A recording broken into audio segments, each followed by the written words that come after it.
She woke up from surgery with a new face the vampire king had paid for without her knowing. Everyone thought it was charity, but when she touched the mirror, her reflection showed fangs she didn't have. The surgery wasn't cosmetic, it was a binding ritual, and he'd just claimed her as his legal heir. Elena Marsh woke to the scent of antiseptic and something else beneath it, something metallic that made her throat tighten. The recovery suite hummed with machines she recognized from her years working emergency rooms, but the silence felt wrong, too controlled, like someone had wrapped the world in cotton and left her suspended inside it. Her face felt tight beneath layers of surgical gauze, the kind of specialized dressing she had applied to burn victims 1,000 times before the fire took everything from her. 6 months ago, she had dragged Mrs. Chen from apartment 4B, the elderly woman's weight pressing into her shoulders as smoke filled the hallway. 6 months ago, the ceiling had given way in a shower of burning timber, and her own screams had been the last sound she heard before darkness swallowed her whole. Now she blinked against fluorescent light and tried to lift her hand to touch the bandages, but Dr. Reeves was already there, his fingers trembling as they worked at the gauze. He would not meet her eyes. That told her everything and nothing at once.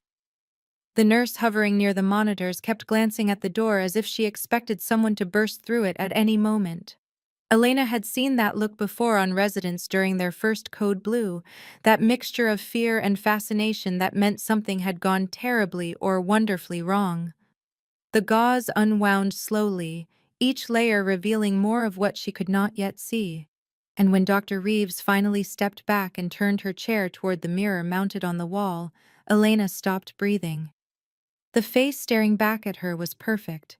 Porcelain skin stretched over high cheekbones, lips full and symmetrical, not a single scar or puckered patch of skin where fire had eaten through flesh. She had not requested this. She had not requested any of this. Her hands moved without permission, reaching for the mirror, and the moment her fingertips touched cool glass, her reflection smiled. Fangs, long and pearl white, pressed against a lower lip she did not recognize. Elena jerked backward, tongue running over her own teeth, finding them blunt and human and utterly ordinary. The reflection did not match.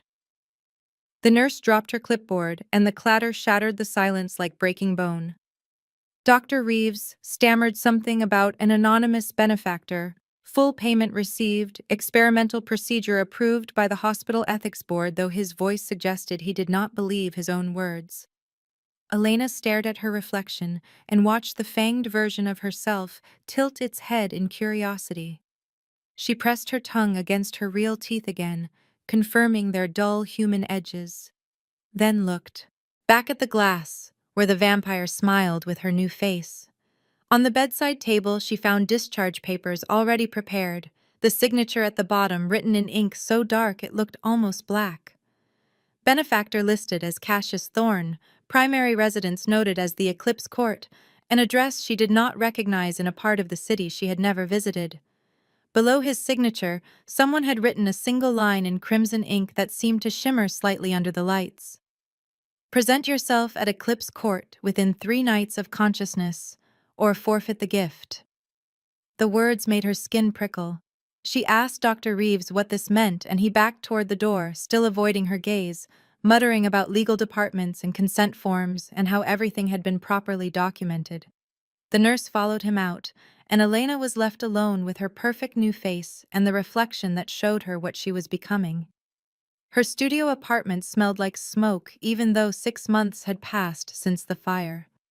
Charred belongings sat in boxes stacked against one wall, half-packed for a move she could not afford to make.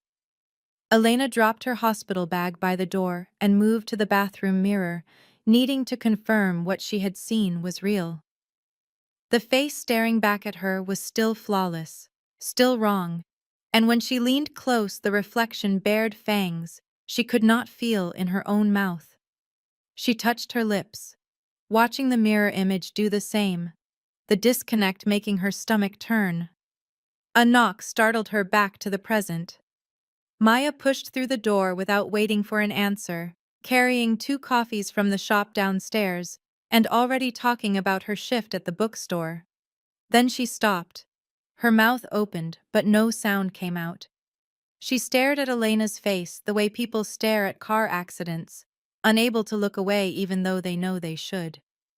"Did you win the lottery?" Maya finally asked, and there was something careful in her voice that Elena recognized as fear dressed up as curiosity. Elena showed her the discharge papers and watched Maya's expression shift from confusion to disbelief as she pulled out her phone and started searching. Cassius Thorn appeared in blurred photographs that never quite captured his features, mentioned in Forbes articles about pharmaceutical empires and reclusive billionaires who controlled entire markets from the shadows. Maya scrolled through results that offered no real answers, just speculation and rumor wrapped around a name that seemed to mean everything and nothing. They were still staring at the screen when a black envelope slid under the apartment door. Elena checked the security camera feed on her phone, but the hallway showed empty. No delivery person, no shadow, nothing but the envelope appearing as if the floor itself had birthed it. Inside, she found an antique invitation card, heavy paper that felt expensive against her fingers, sealed with wax pressed into the shape of a crown. The message was brief. "The binding is complete. You have 2 nights remaining." The initials at the bottom matched the signature on her discharge papers. Maya insisted it was a scam, some elaborate hoax or stalker situation that required police involvement. But Elena could not stop looking at her reflection in the window.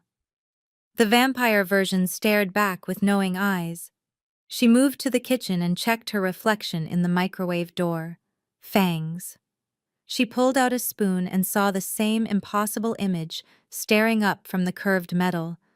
Every reflective surface in her apartment showed her the truth she could not feel with her own tongue. Her phone buzzed against the counter, and she picked it up to find a text from an unknown number. "The mirror test never lies.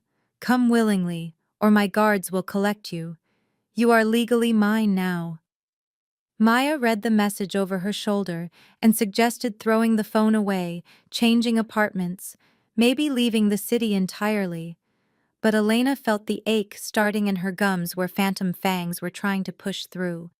She had 36 hours before something irreversible happened, and she did not understand the rules of whatever game she had been pulled into.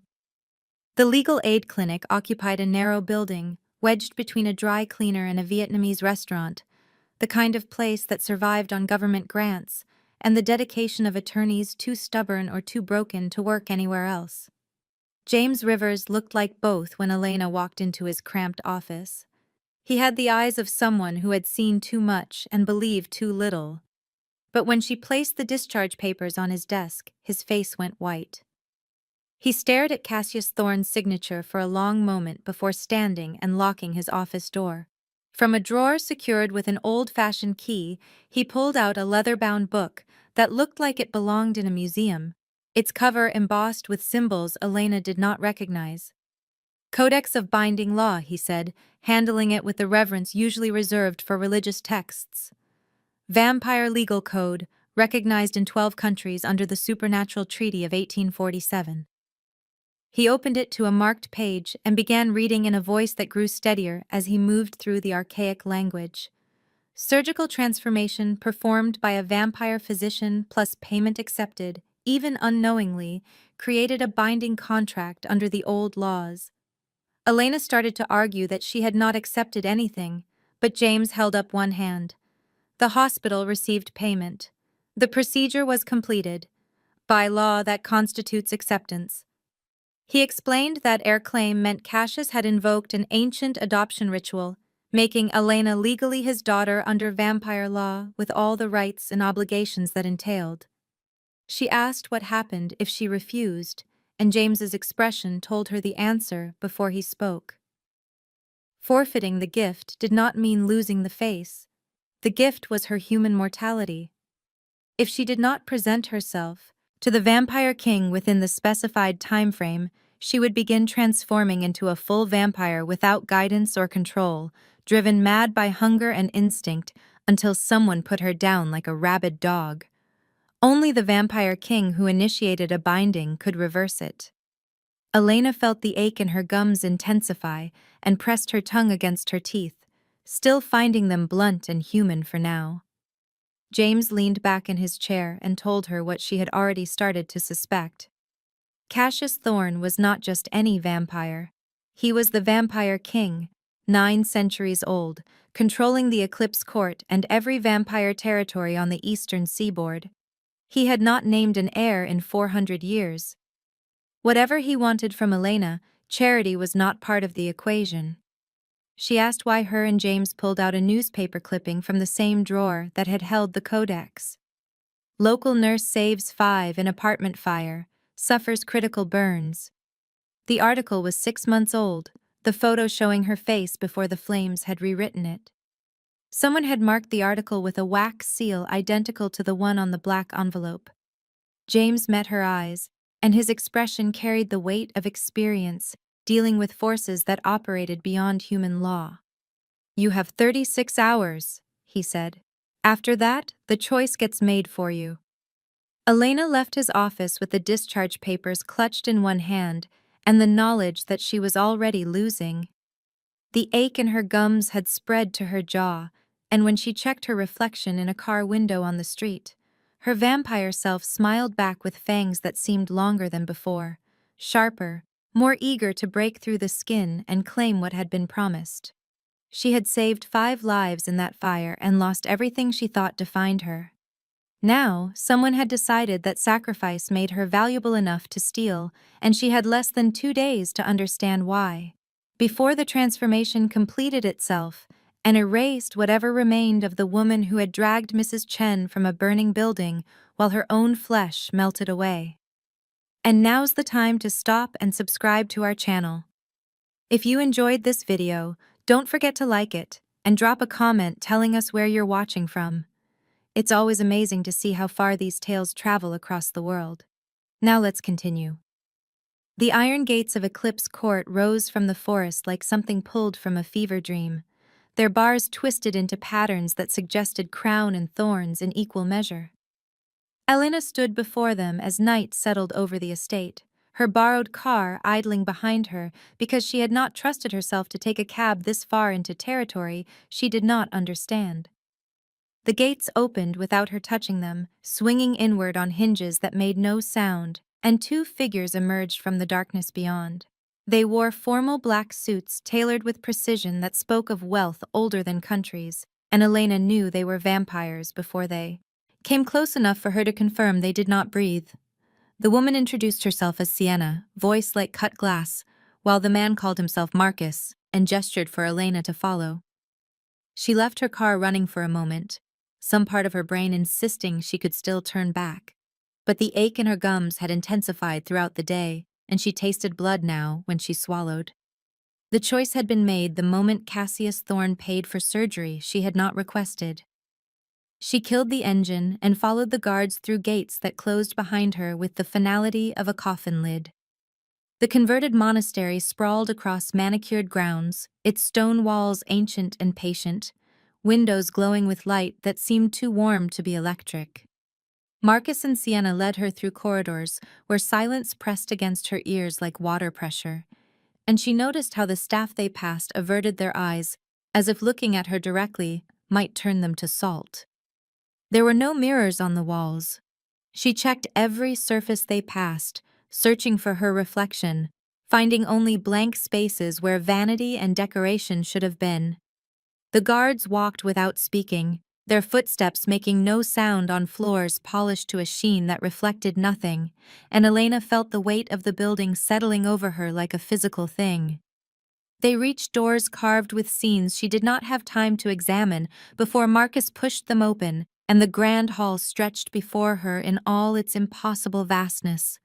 Vaulted ceilings soared overhead, stained glass filtering moonlight into colors that had no names, and 200 vampires in formal dress stood frozen mid-conversation as if someone had pressed pause on the world. Every eye turned toward her.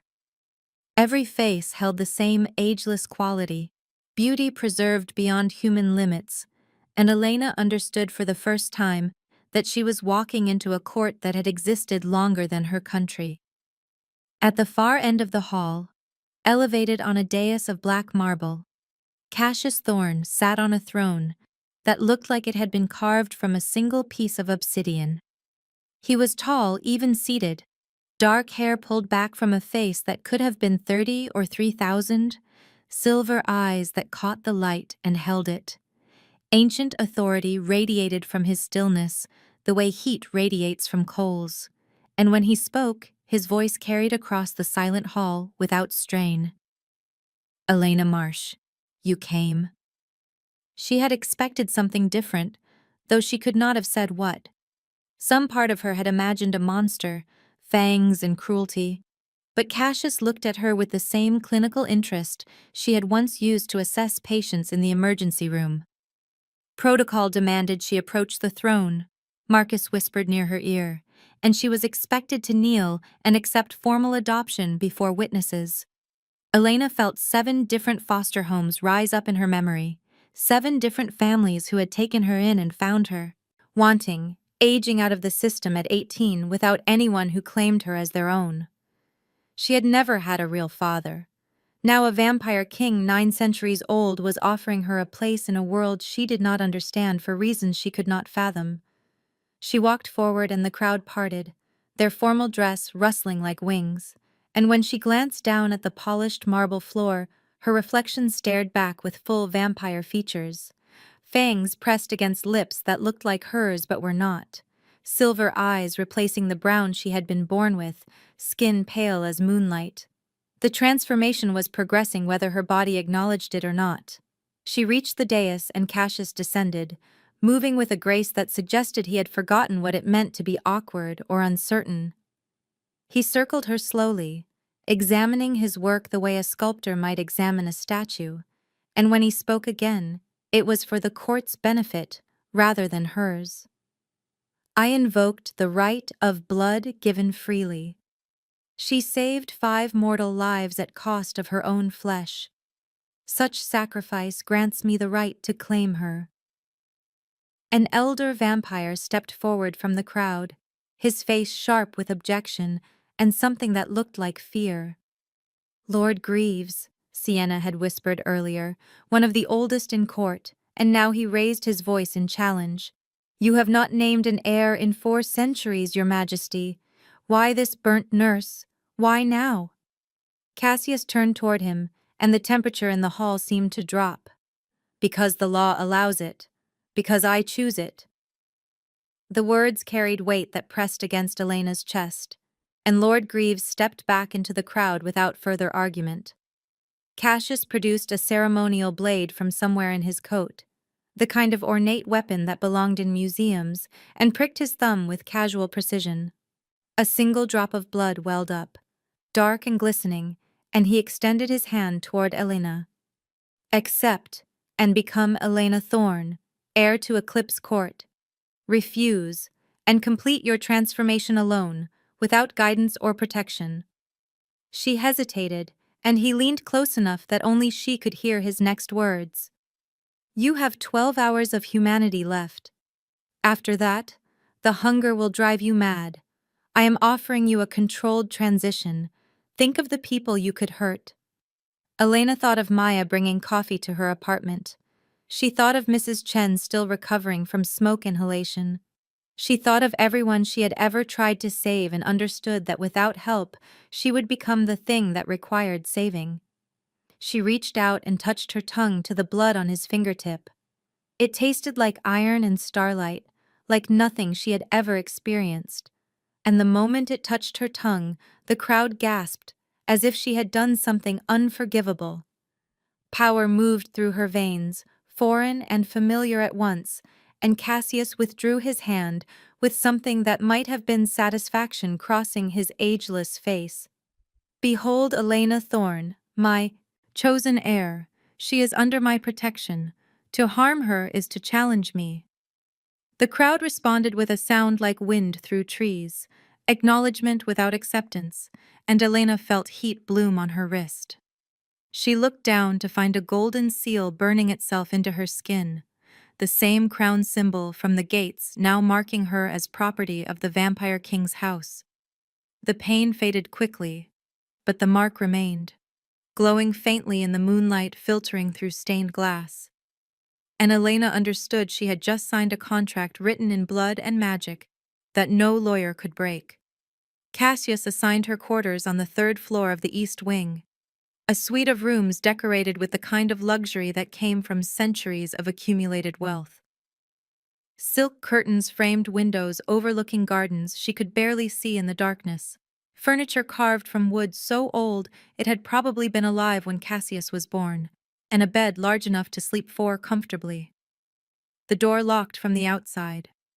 Elena tested it 3 times before accepting the reality of her situation. She was heir to a vampire court, and also a prisoner, until she proved herself worthy of the title.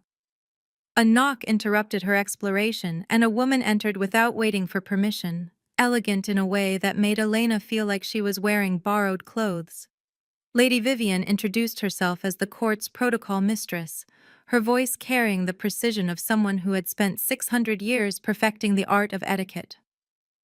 She was here to teach essential survival skills, she explained, because the court operated on rules older than most languages, and ignorance would get Elena killed faster than any challenger.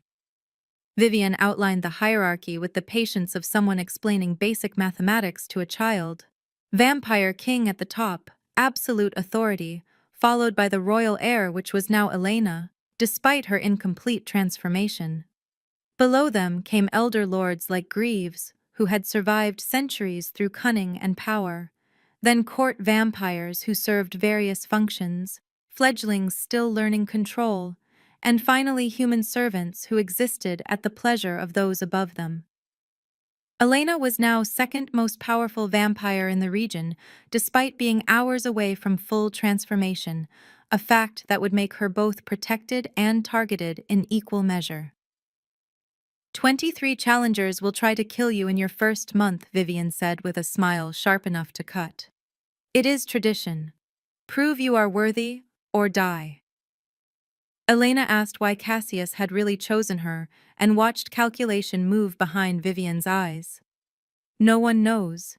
He has not spoken of his reasons to anyone. But I will tell you this. The last heir he named was his own daughter, Seraphina, 400 years ago. She was executed for treason. You wear her face now. The words landed like physical blows, and Elena moved to the mirror mounted above an antique dresser. Her reflection showed the full transformation complete, even though her body still felt human. Fangs, silver eyes, pale skin, everything the vampire version had promised from the first moment she touched glass in the hospital. Vivian watched her process this information with the detachment of someone observing an experiment. The ache in Elena's gums intensified, and she tasted blood, swallowing copper and understanding that her 12 hours were running out faster than Cassius had suggested. Her body was rejecting its humanity, whether she was ready or not. Vivian excused herself with instructions to rest and prepare, leaving Elena alone with the knowledge that she had been remade in the image of a dead princess executed for treason by the same man who now claimed her as heir. She tried the door again, found it still locked, and was contemplating the windows when Cassius appeared in the doorway. He wore a midnight black coat that made him look like he had stepped out of a painting, and he carried a leather journal bound with straps that had worn smooth with age. Your first feeding must be supervised. Come. It was not a request. Elena followed him through corridors emptier than before, most of the court having dispersed after the formal adoption, and tried to ignore the way her gums throbbed with each heartbeat. Cassius did not speak until they reached a chamber deep in the monastery's original structure, stone walls unmarked by decoration, a single chair positioned in the center beneath lights too bright for comfort. He set the journal on a side table and explained what was about to happen with the clinical detachment of a surgeon describing a procedure. She would feed for the first time under controlled conditions with a volunteer donor who understood the risks and had consented to the exchange. He would supervise to ensure she maintained control and did not kill through inexperience or instinct. After the feeding, he would teach her the mechanics of sealing wounds and managing the hunger that would define her existence from this moment forward. Elena wanted to argue, to insist she was not ready, but the taste of blood in her mouth and the burning in her gums told her that ready or not, the transformation was completing itself. A door opened and a human servant entered, middle-aged and calm, introducing himself as Thomas. He had served Eclipse Court for 30 years and bore scars on his wrists that suggested this was not his first time donating blood to a fledgling vampire. Cassius positioned Elena in front of Thomas and stepped back just far enough to intervene if necessary. She could smell the blood beneath Thomas's skin, could hear his heartbeat like drums in her ears, and when her fangs finally broke through her gums, the pain was eclipsed by hunger so intense it whited out thought. She lunged and Cassius caught her with inhuman speed, arms like steel bands holding her still, while he spoke directly into her ear. Control first. Always control. He talked her through it, voice low and steady, explaining how to pierce skin cleanly, how to drink without draining, how to seal the wound with saliva that carried healing properties she did not understand. Thomas remained still throughout, breathing slowly, trusting centuries of protocol to keep him alive. Elena fed carefully, fighting instinct with every swallow, and when Cassius finally pulled her back, she was shaking with the effort of stopping. Thomas pressed cloth to his wrist and nodded his thanks before leaving, and Elena caught her reflection in the polished stone wall. She looked the same as the mirror had promised, vampire complete, humanity traded for survival. Cassius handed her the leather journal, and she recognized Seraphina's name embossed on the cover. This was hers. She documented every political maneuver in this court. Read it. Trust no one. Elena opened the journal to find pages filled with elegant handwriting detailing alliances and betrayals spanning decades, and she asked the question she had been dreading since Vivian's revelation. Did you give me her face on purpose?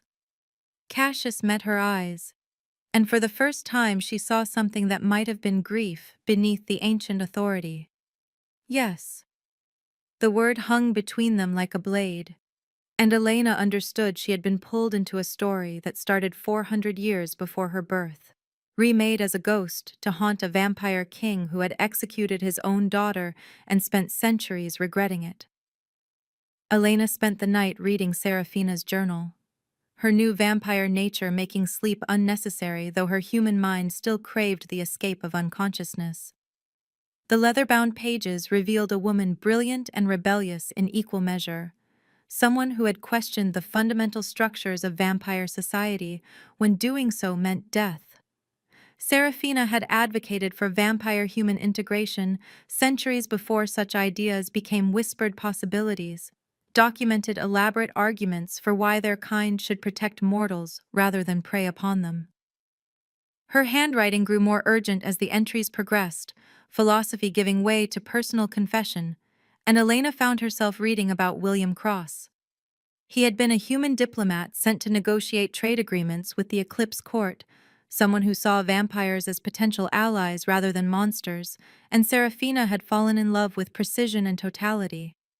The entries describing their courtship carried a tenderness that made Elena's chest ache, reading about stolen moments in the gardens and conversations that lasted until dawn forced them apart. Cassius had forbidden the relationship. The journal made that clear through Seraphina's increasingly desperate entries, her father's commands growing harsher as she refused to abandon William. The final entry was dated 1624, the handwriting shaky as if written in haste. Father discovered our plan to elope. The trial is tomorrow. He will not forgive this. I regret nothing. Elena closed the journal and sat in the pre-dawn darkness of her locked quarters, understanding now why Cassius had given her this face. She made her way to the court library after the sun rose, using her new status as heir to access archives restricted to most vampires. The historical record confirmed what the journal had suggested. Seraphina Thorn, executed for treason against vampire law, her crime listed as attempting to turn a human without royal permission.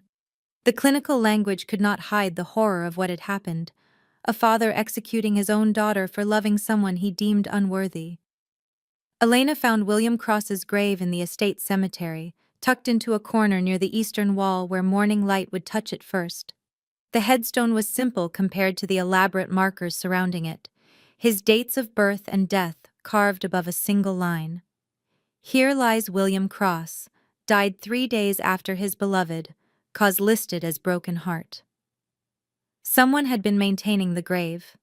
Fresh flowers sat in a stone vase, replaced regularly enough that they had not begun to wilt, and Elena wondered if Cassius himself came here, or if he paid someone to tend the resting place of the man his daughter had loved. She was tracing the letters of William's name when a voice spoke behind her. "You are asking the right questions. Keep reading. Cassius is not what he seems." Elena turned to find a vampire she had not met during the formal adoption, younger than most of the court in appearance, though she knew age meant nothing among their kind. He introduced himself as Garrett, 200 years old, charming in a way that suggested he had weaponized likability into survival. He served no official function at Eclipse Court, but everyone knew he traded in information, an unofficial spy who sold secrets to the highest bidder, and somehow avoided execution for his troubles. He told her that Seraphina's story had more layers than the historical record suggested, that the treason charge had been convenient cover for something more complicated, but he would not elaborate further in the open cemetery. If she wanted the truth, she would have to earn it by surviving long enough to matter.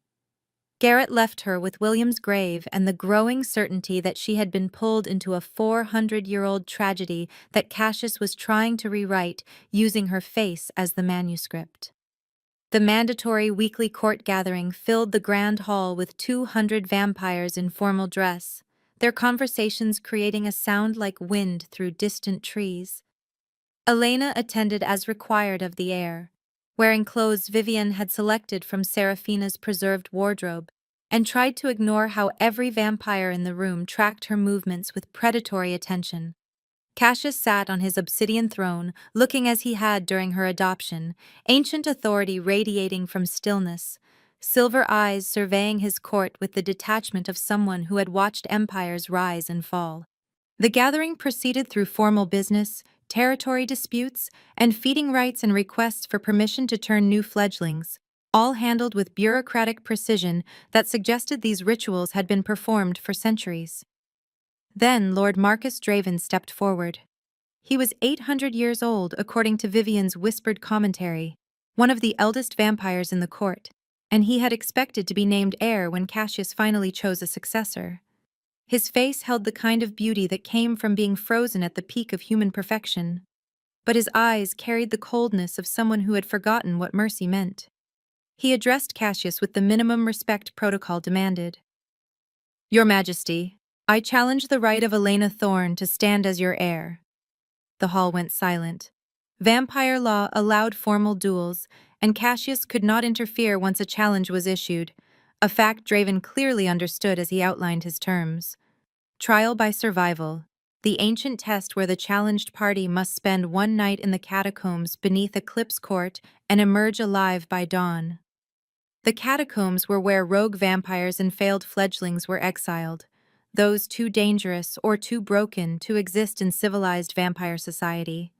If Elena survived until sunrise, her claim to heir status would stand unchallenged by Draven. If she died in the darkness below, the position would remain open for Cassius to fill as he saw fit.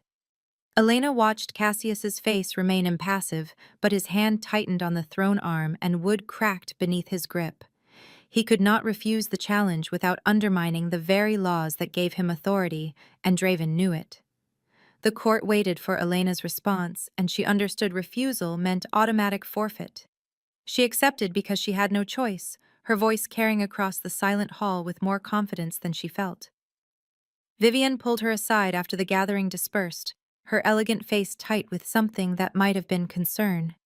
No heir has survived the catacombs in 300 years. He has sent you to die. Elena asked if that meant the last heir to face this challenge had been Seraphina, and Vivian's expression confirmed what the protocol mistress would not say aloud. Cassius found Elena in her quarters as she prepared for the trial, appeared in the doorway without knocking, carrying an ornate silver dagger marked with his seal. He offered it to her handle first and spoke with the same clinical detachment he had used during her first feeding. Kill only to survive, and remember, you are stronger than you believe. She took the dagger and felt its weight, perfectly balanced, the kind of weapon made for someone who knew how to use it. Elena had been an emergency room nurse, not a fighter, and they both knew survival depended on more than physical strength.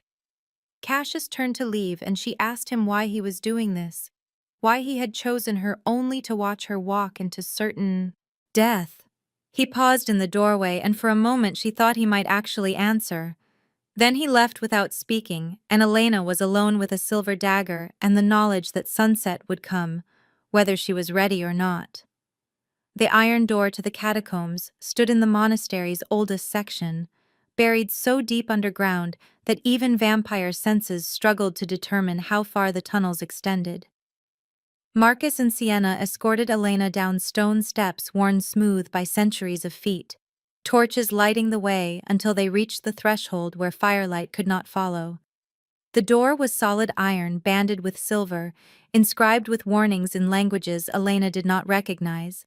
And when Marcus pulled it open, the smell that emerged made her newly sensitive vampire nose recoil. Blood and rot and madness, all mixed together in the stale air of tunnels that had not seen sunlight since the monastery was built. The rules were simple. She entered at sunset and had until dawn to find her way back to this door. If she emerged alive, Draven's challenge was satisfied. If she died in the darkness, her body would be left for the rogues, and Eclipse Court would continue as if she had never existed.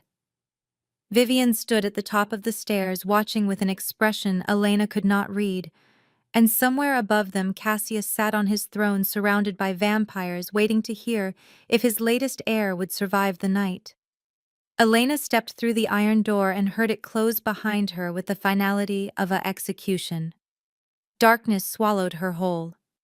Her vampire vision adjusted slowly, pulling shapes from the black, revealing tunnels that branched in directions she could not count.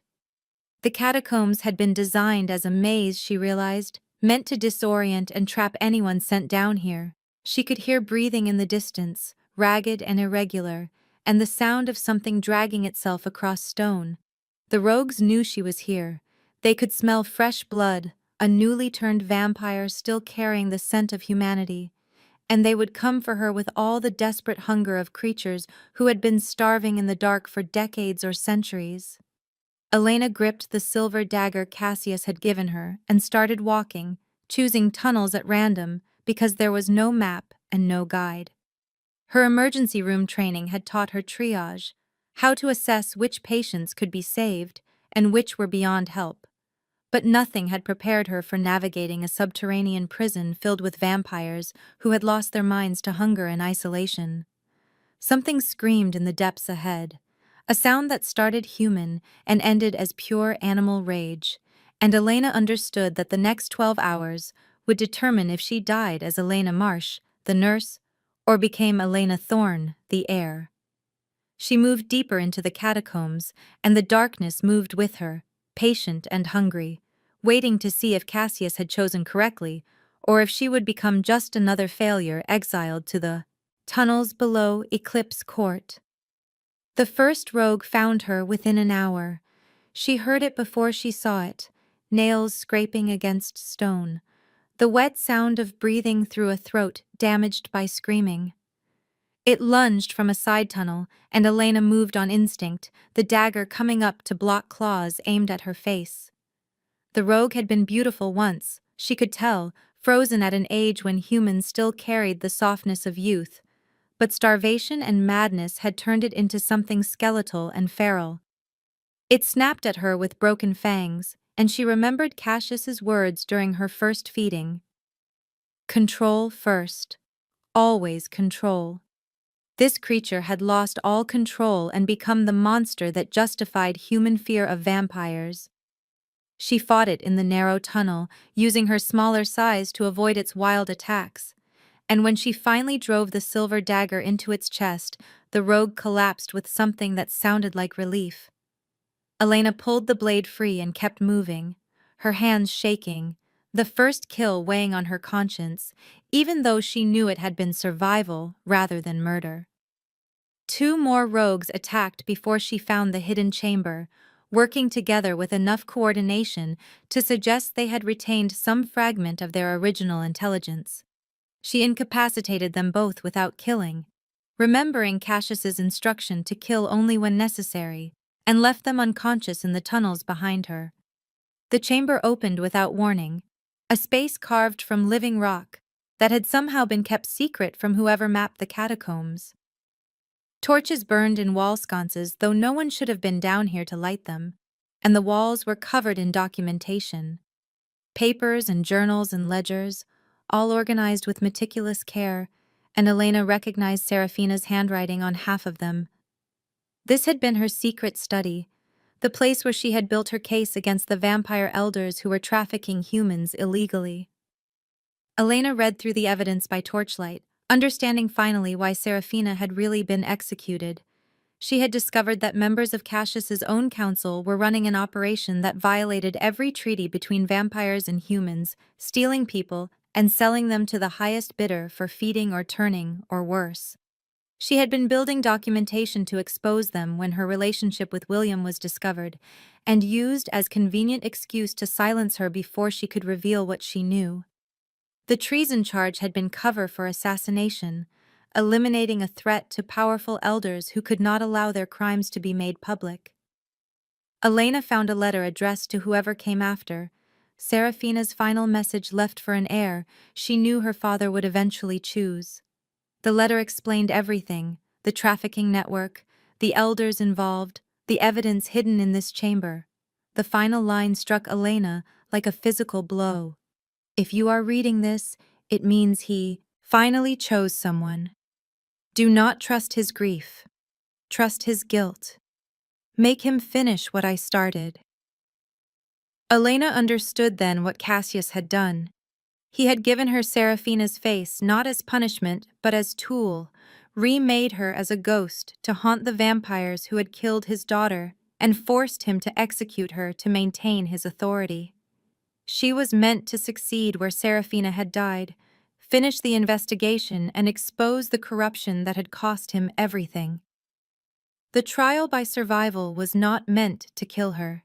It was meant to lead her here, to this chamber, to this evidence. Draven had sent her to the catacombs expecting her to die, not knowing that Cassius had been maneuvering for 400 years to bring someone to this exact place. Elena gathered the documents and made her way back through the tunnels, fighting off 3 more rogues, her new vampire strength growing with each challenge. She emerged from the iron door at dawn covered in dust and minor wounds, holding Seraphina's evidence, and found the entire court assembled to witness either her corpse or her survival. Draven's face went white when he saw the documents in her hands, and Elena knew she had just become far more dangerous than anyone had anticipated. The catacombs stretched beneath Eclipse Court like the roots of some ancient tree, tunnels branching in patterns that defied mapping, and Elena navigated them using senses she was still learning to trust. Her vampire vision pulled shapes from absolute darkness, thermal signatures blooming where living things moved through cold stone corridors, and she could smell blood from hundreds of feet away. Old stains and fresh wounds layering the air with information her human brain struggled to process.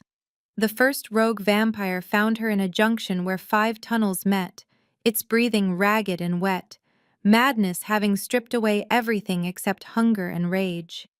It had been male once, frozen at an age when humans still carried the awkwardness of adolescence, but starvation had turned it skeletal, and its eyes held no recognition of what it had been. It lunged without strategy, and Elena moved on instinct, her emergency room training translating into combat through sheer necessity. She knew where bones were weakest, which joints could be dislocated with minimal force, how much pressure it took to render someone unconscious without killing them. The rogue crashed into the wall where she had been standing, and she drove her knee into its spine at the exact point that would paralyze temporarily.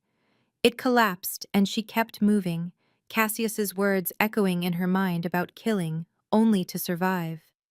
The second and third rogues attacked together an hour later, coordinated enough to suggest they retained fragments of their original intelligence. They flanked her in a narrow passage, and she fought them both at once, using the confined space to limit their advantage in numbers. Her nurse training had taught her anatomy across species and vampire. Physiology followed rules she could exploit. She targeted pressure points and nerve clusters, incapacitating rather than killing, leaving them unconscious in the tunnels behind her. The silver dagger Cassius had given her remained clean. She discovered the hidden chamber by accident, stumbling through a wall that looked solid until she leaned against it and felt stone swing inward on concealed hinges. The space beyond was carved from living rock, torches burning in wall sconces that should not have had fuel after 400 years, and the walls were covered in documentation, papers and journals and ledgers, all organized with the meticulous care of someone building a legal case, and Elena recognized Seraphina's handwriting immediately from the journal she had been reading. This was the secret study, the place where a dead princess had assembled evidence against the most powerful vampires in the Eclipse Court. Elena read through the documents by torchlight, her new vampire speed letting her absorb information faster than her human brain could have processed. The evidence was damning and detailed. Vampire elders, including Draven, had been trafficking humans for centuries, stealing people from cities across multiple countries and selling them to other vampire courts for feeding, turning, or purposes the documentation did not fully explain.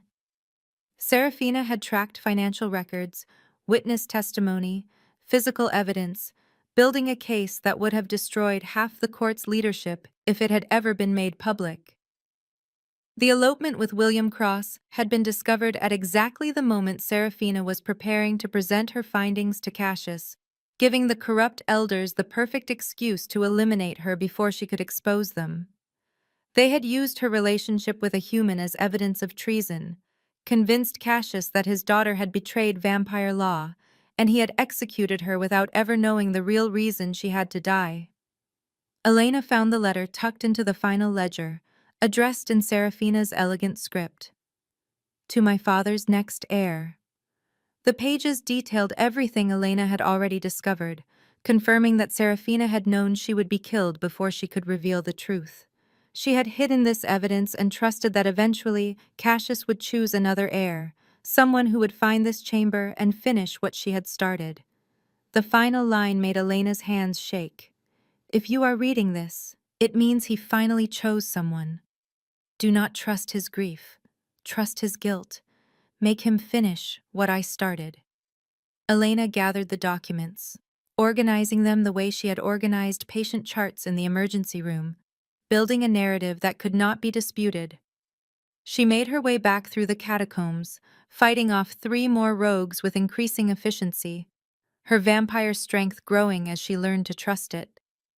The iron door appeared ahead, just as dawnlight began filtering down the stone stairs, and she emerged covered in dust and minor wounds, holding 400 years of evidence in her arms. The entire court had assembled in the grand hall, 200 vampires in formal dress waiting to see if the newest heir would survive or become another corpse left to rot in the tunnels below. Elena walked through the massive doors, and silence fell like a curtain dropping. She was alive when everyone had expected death, and she carried documents that made Lord Draven's face go white with recognition. She walked toward the throne where Cassius sat motionless, ancient authority radiating from stillness, and she invoked words she had learned from reading vampire law in the archives. I invoke the right of evidence. These documents prove elder corruption spanning 4 centuries. The hall erupted in sound, vampires demanding explanation or denial. But Elena kept walking until she reached the dais and placed Seraphina's evidence at Cassius's feet. He descended from the throne and gathered the papers, reading in silence while the court watched. Elena saw emotion cross his face for the first time since her adoption, rage and grief combining into an expression that made several vampires step backward.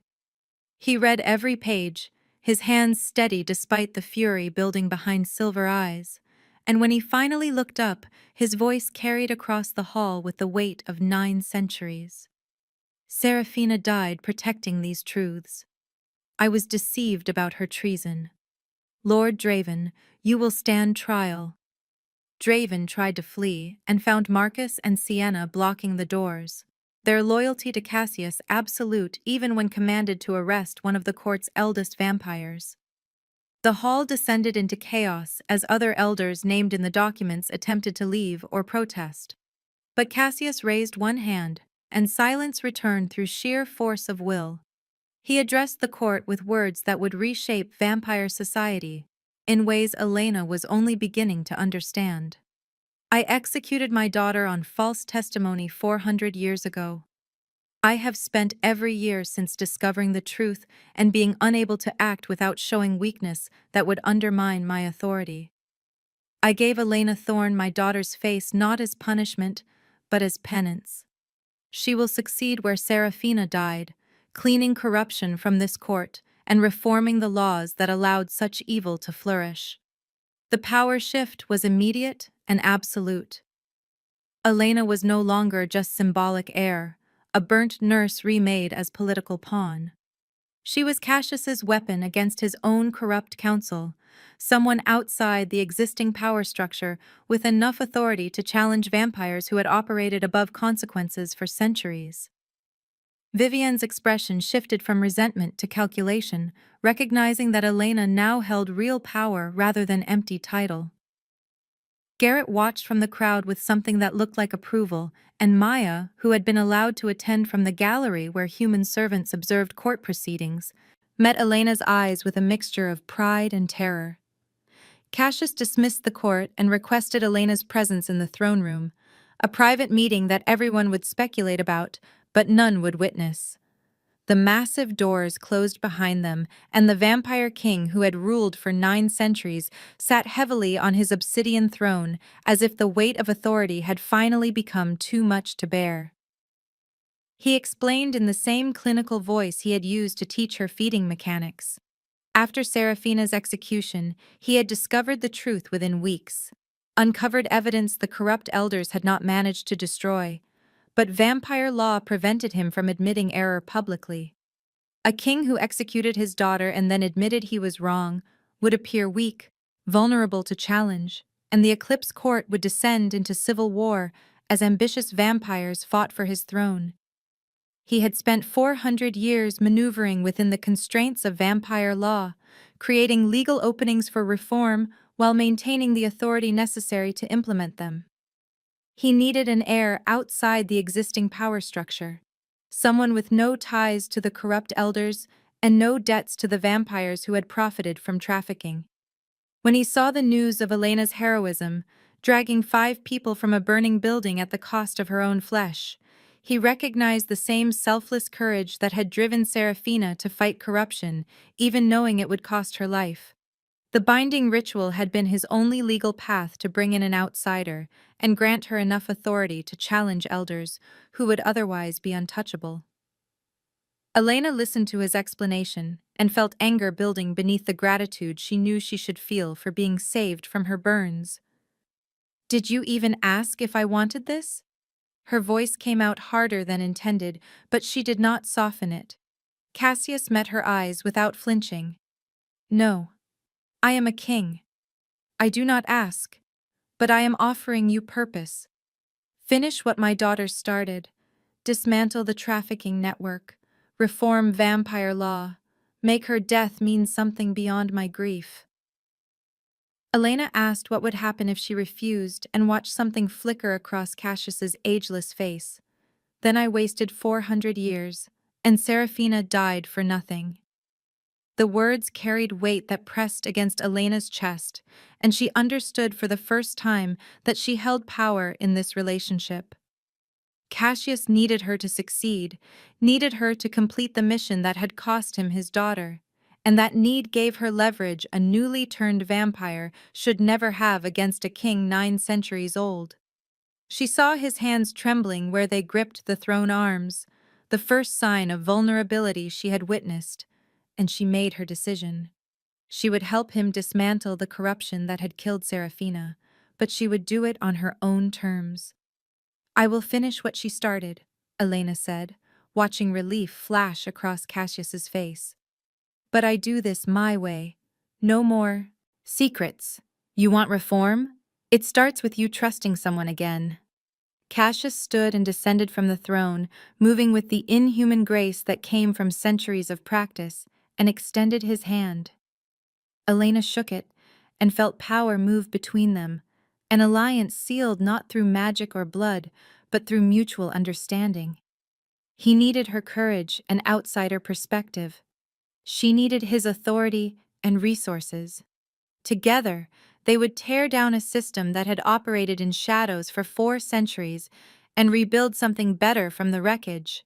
The throne room felt different as they stood there, less like a king's domain and more like a war room where 2 generals planned their campaign. Cassius began outlining the evidence they would need to convict not just Draven, but every elder involved in trafficking, explaining the intricacies of vampire law and how to navigate courts that had existed longer than human governments. Elena contributed her organizational skills, the same talents that had made her an excellent emergency room nurse, translating into building legal cases against immortal criminals. They worked through the morning, neither needing sleep, planning how to dismantle corruption without destroying the Eclipse Court itself. Maya arrived at noon with coffee she had somehow convinced the kitchen staff to brew, and Cassius allowed her into the throne room, despite protocol forbidding humans in private meetings with the king. Elena realized he was already changing, already trusting again, and the trembling in his hands had stopped. They had 400 years of crimes to prosecute, and a court full of vampires who would resist reform with everything they had. But for the first time since waking in that hospital recovery suite, Elena felt like she understood her purpose.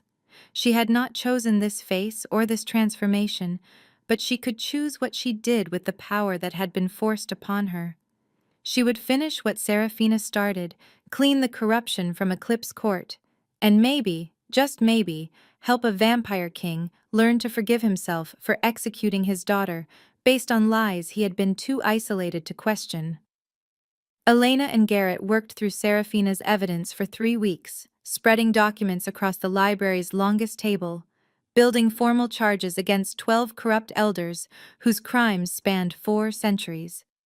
Garrett brought an unexpected gift for investigation, his 200 years at Eclipse Court, having taught him exactly which vampires owed favors, to whom and where bodies were literally buried. He cross-referenced Seraphina's financial records with modern banking systems, traced shell companies and false identities, connected transactions that proved Draven and his associates had trafficked over 2,000 humans in the past century alone. Elena organized everything with the methodical precision she had used for patient charts, creating timelines and evidence chains that even the most hostile vampire court could not dismiss. Maya visited on a Thursday evening, the first time Elena's best friend had entered vampire territory, and the security checkpoint at Eclipse Court's gates made her visibly nervous. Elena met her in the garden where William Cross was buried, thinking the open air might make the conversation easier, but nothing could prepare Maya for seeing her friend's transformation complete. Elena watched Maya's face cycle through shock and fear, and something that might have been grief for the human woman she thought she had lost. The fangs were real now, pressing against Elena's lower lip when she smiled, and her eyes had shifted to silver that caught moonlight like mirrors. Maya reached out slowly and touched Elena's face, as if confirming she was solid and real. You are still you, Maya said finally, her voice shaking slightly. Just pointier. The tension broke, and they both laughed, the sound carrying across the garden and making nearby vampires turn to stare at the strange sight of heir and human acting like ordinary friends. Elena explained everything, the binding ritual and Seraphina's murder, and the trafficking network she was trying to dismantle, and Maya listened without interrupting even when the details became horrific. When Elena finished, Maya asked what she could do to help. Elena recruited her to interview human victims of the trafficking operation, reasoning that survivors would trust someone who shared their mortality more than any vampire regardless of good intentions. Maya agreed immediately despite the danger, her social work background making her uniquely qualified to handle traumatized witnesses, and Cassius provided resources without question. He stayed distant during the investigation, testing Elena's independence, appearing only to sign authorization papers or provide access to restricted archives. Vivian began training Elena in court combat during the third week, showing up at dawn with practice swords and a list of vampires who would likely challenge her once the trial started. The protocol mistress had shifted from resentful obligation to grudging respect, impressed despite herself by how quickly Elena absorbed both legal theory and fighting technique. They sparred in the monastery's old courtyard, Vivian correcting Elena's stance and explaining which elders favored which weapons, building skills that might keep her alive when political warfare became physical. Garrett revealed his own stake in the investigation one evening when they were alone in the library. His sister had been trafficked 50 years ago, taken from a nightclub in Prague and sold to a vampire court in Eastern Europe. He had spent decades searching and never recovered her body or confirmation of her death. When he saw Seraphina's evidence listing his sister's name among the victims, something had broken and reformed inside him. This was no longer about trading information for profit. This was about making sure no one else lost. Family to vampires who treated humans like commodities.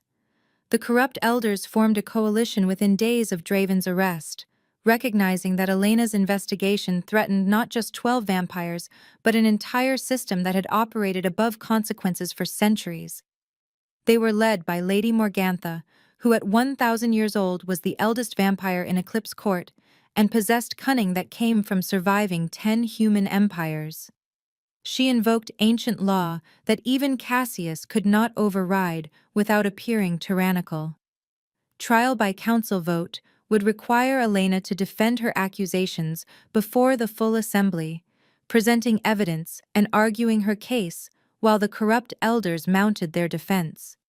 If she lost the vote, she would be stripped of her status and exiled from Eclipse Court, losing the protection that kept ambitious vampires from killing her outright.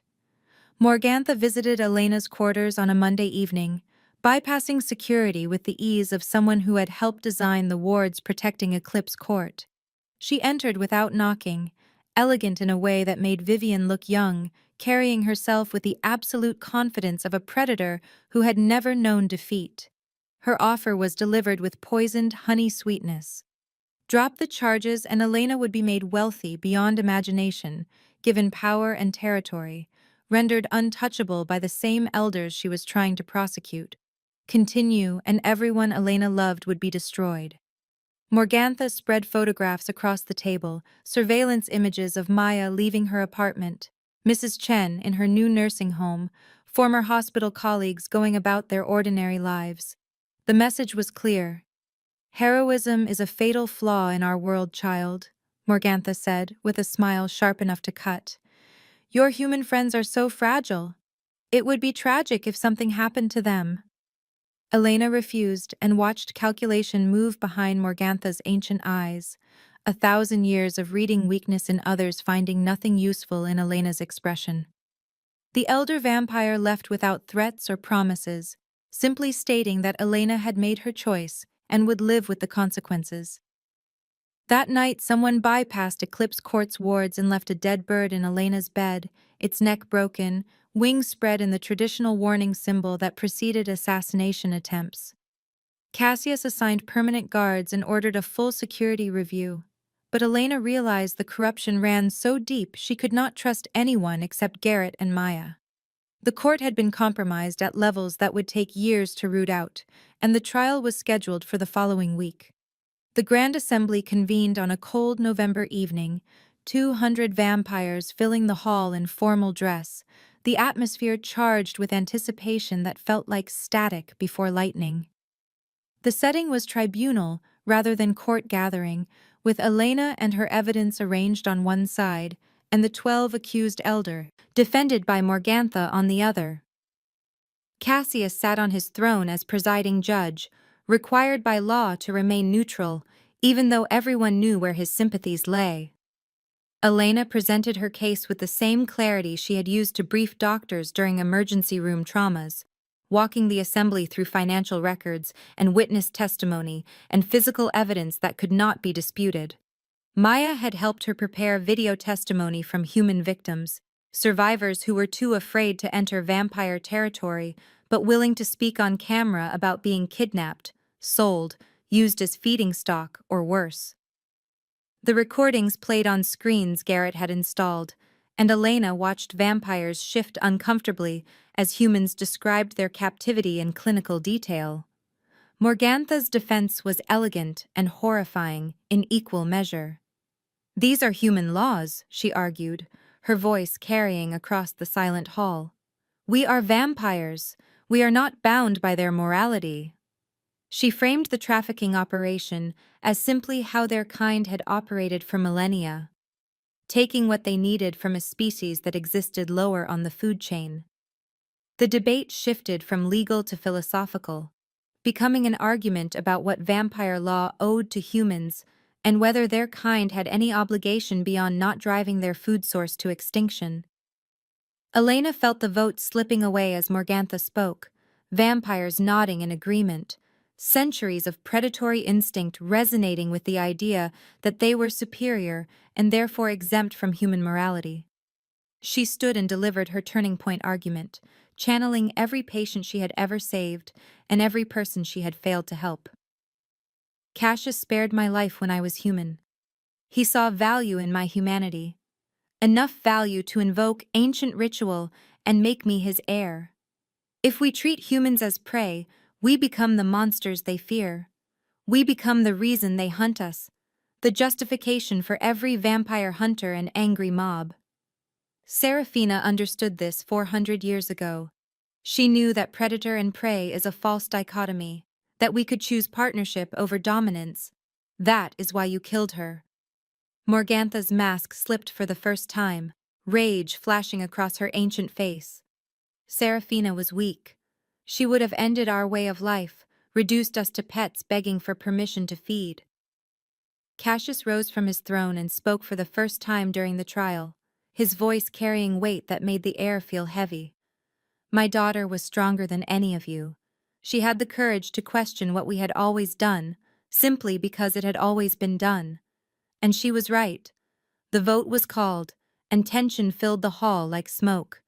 Vampires cast their votes through ancient ritual, dropping colored stones into baskets carried by neutral witnesses, and Elena watched the count climb with agonizing slowness. 102 in her favor, 98 against. A margin so narrow it might as well have been a tie, but enough to convict the 12 corrupt elders under vampire law. Guards moved to arrest them and discovered Morgantha had disappeared, vanished from the hall using magic or trickery that should not have been possible under Cassius's wards. The explosion came 3 minutes later, rocking Eclipse Court's east wing with enough force to shake the Grand Hall's foundation.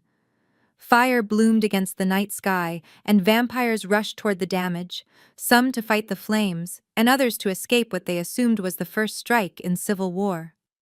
Elena stood amid the chaos, holding her narrow victory and understanding that Morgantha's parting gift was a message. The trial might be won, but the war had just begun, and the eldest vampire in Eclipse Court would burn everything to the ground rather than accept reform that threatened her way of life. The explosion killed 3 vampires who had been working in the archives, and 7 human servants who had no warning before fire consumed the East Wing's lower floors. Elena stood in the smoking ruins as dawn approached, watching Cassius move through the wreckage with the careful attention of someone who had witnessed countless disasters over 9 centuries. Morgantha had left her message in flames, words burned into stone that would remain visible for anyone who came looking. "If I cannot have this court, no one will." The threat was clear and immediate. Intelligence reports arrived within hours, vampires loyal to Cassius confirming that Morgantha had fled to an abandoned cathedral 60 miles north of Eclipse Court. She was gathering rogue vampires, offering them freedom and feeding rights in exchange for joining her assault on the court that had convicted her allies. Cassius prepared for siege, ordering defensive positions reinforced and calling in vampire guards from territories across the region, but Elena argued for a different strategy. "We end this now, or she will haunt us for centuries. Strike teams instead of defensive warfare, offensive action before Morgantha could build an army large enough to threaten Eclipse Court's foundations." Cassius considered her argument with the same careful attention he gave to everything, weighing risk against necessity, and finally agreed. He assembled a team of 6, choosing vampires and humans whose skills complemented each other in ways traditional vampire thinking would never consider. Elena and Garrett for their investigation experience and motivation, Vivian for her combat expertise and 600 years of tactical knowledge, Marcus as head guard and the most loyal vampire in Eclipse Court, Cassius himself because this was his failure to correct and his daughter's legacy to honor. Maya insisted on joining despite being human, and therefore the most vulnerable member of any strike team entering hostile vampire territory. She brought medical skills and human perspective, abilities that might prove crucial when facing an enemy who viewed humans as nothing more than prey. Cassius agreed, reluctantly assigning Marcus as her personal protection, and Maya spent the day before departure reviewing trauma protocols and packing supplies that might save lives when vampire healing proved insufficient. Cassius taught Elena advanced combat through the final night, rare moments of father-daughter connection forming as he corrected her stance and explained techniques he had learned across 9 centuries of warfare. He moved with her through the training courtyard, his body demonstrating what words could not fully capture, and Elena felt the weight of his experience translating into muscle memory she would need when facing Morgantha. He gave her Seraphina's sword as the sun began to rise, the blade perfectly balanced and marked with symbols Elena was only beginning to understand. "She would want you to finish this," Cassius said, and Elena accepted the weapon, knowing it carried 400 years of unfinished business. The strike team arrived at the abandoned cathedral at dawn, the tactical disadvantage deliberate because vampires were weakest when sunlight threatened and Morgantha would not expect an attack during daylight hours. The building rose from overgrown grounds like a monument to forgotten faith, its stone walls crumbling and windows shattered, and Elena could smell blood before they entered. The cathedral was a trap as sophisticated as anything Morgantha had designed in her 1,000 years. 40 rogue vampires waited inside, positioned throughout the ruined structure, and UV lights had been rigged to trigger at strategic choke points. The team split up as planned, Cassius taking the western approach while Elena and Garrett moved through the main entrance. Vivian and Marcus flanked with Maya positioned between them for maximum protection. The battle started the moment they crossed the threshold, rogues attacking from alcoves and balconies, coordination suggesting Morgantha had spent her weeks of exile training what should have been feral vampires into something approaching military units. Garrett fought with the desperate efficiency of someone who had waited 50 years for this confrontation, taking down rogues who got between him and the cathedral's lower levels, where intelligence suggested prisoners were being held. He found his sister in a cell carved from the building's foundation, turned feral by decades of starvation and torture, and Elena heard his scream from 3 floors above. She wanted to go to him, but her own path was blocked by rogues who attacked with suicidal determination. Garrett faced his sister alone in that stone cell, the heartbreaking confrontation ending with mercy killing that destroyed something fundamental inside him, even as it freed her from suffering she had endured for 50 years. Vivian moved through the cathedral's nave with surgical precision, taking down 10 rogues in a sequence so efficient it looked choreographed. She used their own momentum against them, turned their numbers into disadvantage by forcing them into confined spaces where skill mattered more than strength. Elena watched between her own fights and understood for the first time why Vivian had survived 600 years in a court full of ambitious vampires. Maya saved Marcus from a UV trap in the eastern transept, her human eyes catching the telltale wiring that vampire senses had missed in the chaos of combat.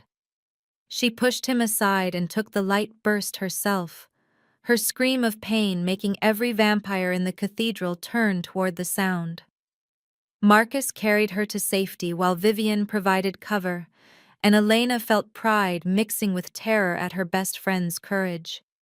Maya proved that humans had value in vampire battles beyond being protected, that different perspectives and vulnerabilities could become tactical advantages when integrated properly. Elena fought through to the cathedral's heart, the central altar where Morgantha waited surrounded by candles that cast shadows dancing across ruined frescoes. Morgantha stood before the altar wearing robes that looked like they belonged to clergy from centuries past, her 1,000-year-old face beautiful and terrible in the flickering light. She congratulated Elena on surviving the approach, voice carrying the same poisoned honey sweetness from their confrontation at Eclipse Court, and revealed the final truth Elena had not known to ask about. Morgantha had been Cassius's lover 900 years ago, before he became Vampire King, when he was simply one powerful vampire among many competing for territory and influence. He had chosen duty over her when the opportunity to claim the throne arose, recognizing that a king could not show favoritism to lovers without appearing weak. Morgantha had carried that rejection for 9 centuries, building power and influence while watching Cassius isolate himself through choosing obligation over connection. "I built this trafficking empire to prove vampire supremacy," Morgantha said, circling Elena like a predator assessing prey. "To prove you wrong for choosing them over me. Every human I took, every life I destroyed, was evidence that we are predators and they are prey. That your attempt to treat them as equals was the weakness I always knew it would be." Elena realized Cassius's guilt ran deeper than Seraphina's execution, that he had been choosing duty over love for centuries and destroying everyone who tried to get close enough to matter. Morgantha offered Elena the same choice, framing it as inevitable conclusion to the path she had started walking. "Kill me, and become what Cassius made you, his weapon and heir, and continuation of 900 years of isolation. Or join me and embrace what we truly are, predators who take what we want without apology or guilt." Elena gripped Seraphina's sword and felt the weight of 400 years of unfinished business flowing through the blade. "I am not what he made me. I am what I choose to be, and I choose to end this cycle." The fight was brutal and efficient, Elena using everything Cassius had taught her combined with her nurse's knowledge of anatomy and newly mastered vampire speed. She targeted joints and pressure points, moved with precision that came from understanding exactly where to cut to disable without killing. Morgantha fought with the skill of someone who had survived 1,000 years through being better than everyone who challenged her, but Elena had something Morgantha had lost centuries ago. She had people worth protecting and a purpose beyond proving she was right. Elena defeated Morgantha and held Seraphina's sword to the elder vampire's throat, but she did not kill. "You will stand trial, face your crimes publicly. That is how we break the old ways, not by perpetuating cycles of violence, but by choosing justice over vengeance." Morgantha laughed, the sound echoing through the ruined cathedral, and triggered a self-destruct mechanism that turned candles into ignition points. "Then we all burn," she said, and the cathedral exploded into flames, hot enough to incinerate even ancient vampires. Cassius appeared from nowhere and shielded Elena with his own body, taking the full force of the blast, and they collapsed together into fire and ruin. Cassius survived the explosion but was severely wounded, his ancient vampire healing slowed by catastrophic damage that would have killed any vampire younger than 5 centuries. Elena tended him in the cathedral ruins, while the rest of the team secured prisoners and extinguished fires that threatened to spread to the surrounding forest. She used her nurse training to stabilize injuries that vampire physiology struggled to process, torn between gratitude that he had saved her life and fury that he had risked his own so carelessly. Cassius was conscious, but weak, a vulnerable moment that stripped away 900 years of carefully maintained authority. "I am tired," he admitted, voice barely above a whisper. "I have been tired for 900 years. I chose duty every time, pushed away everyone I loved. Seraphina, Morgantha, countless others. I thought strength meant solitude, that a king who needed no one could never be compromised." Elena gripped his hand and felt how cold his skin had become, vampire healing working but slowly. "Then let me share the burden. That is what heirs do." Cassius smiled for the first time since she had met him, genuine warmth replacing ancient authority. "You sound like her." The team returned to Eclipse Court with Morgantha imprisoned and the trafficking network finally dismantled after 4 centuries of operation. The council voted to implement Elena's reforms within the week, establishing human protection laws and consent requirements and integration programs that would fundamentally reshape how vampires interacted with the mortal world. The vote was not unanimous, but it was decisive, enough vampires recognizing that the old ways had led to corruption and civil war, while Elena's vision offered something better. 3 months passed, and Eclipse Court transformed in ways that would have seemed impossible when Elena first arrived. Human-vampire cooperation programs launched with Maya, running the Victim Recovery Initiative, using her social work background to help survivors of trafficking rebuild their lives. Garrett was appointed head of internal affairs, tasked with hunting down remaining corruption and ensuring the reforms actually changed behavior rather than just policy. Vivian became Elena's official mentor, their relationship evolving from grudging respect to genuine friendship as they worked together to train the next generation of vampires in combat and ethics. Elena balanced her heir duties with maintaining her humanity in ways that felt important, even when they seemed small. She still visited Mrs. Chen weekly, bringing flowers and sitting with the elderly woman who had no idea her former neighbor was now second in command of the most powerful vampire court on the eastern seaboard. She volunteered at hospital blood drives, the irony not lost on her that she was helping collect the substance she now needed to survive.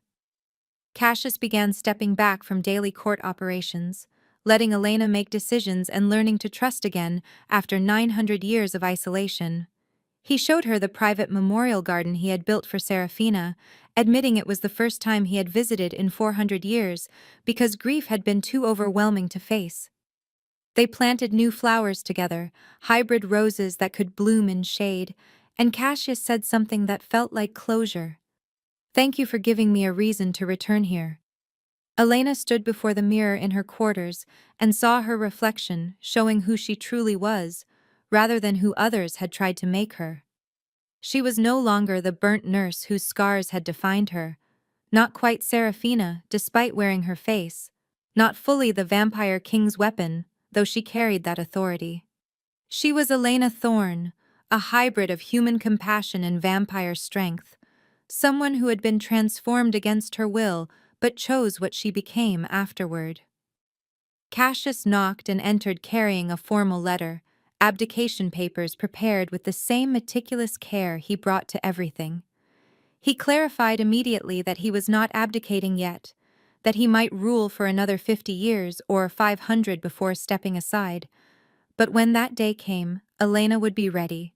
She asked what would happen if she made mistakes, and Cassius's response carried weight earned through 9 centuries of experience. Then you will be a better ruler than I was. I never allowed myself that vulnerability. A black envelope slid under the door, identical to the one that had started this entire journey, and Elena felt her stomach tighten with recognition. The wax seal showed a symbol she did not recognize, foreign and ancient, and the letter inside was written in formal script. To the Vampire King's heir, the European Council requests your presence. We have concerns about your reforms. The elders of the old world. Cassius and Elena exchanged a look that communicated everything words could not capture. 900 years of experience, meeting 3 months of hard-won wisdom. He asked if she was ready for the next battle, and Elena touched her reflection in the mirror, watching both image and reality show the same fanged smile. I did not choose this face, but I choose what I do with it. Let them come. The perspective pulled back through the window, showing Eclipse Court lit against the night sky, reformed and renewed, Elena and Cassius standing side by side as equals rather than king and heir. The image faded to black on Seraphina's sword mounted on the wall beside a modern medical textbook, Past and Future United, and the story closed, on the promise that whatever came next, Elena Thorn would face it as herself, rather than as anyone's weapon or ghost or penance.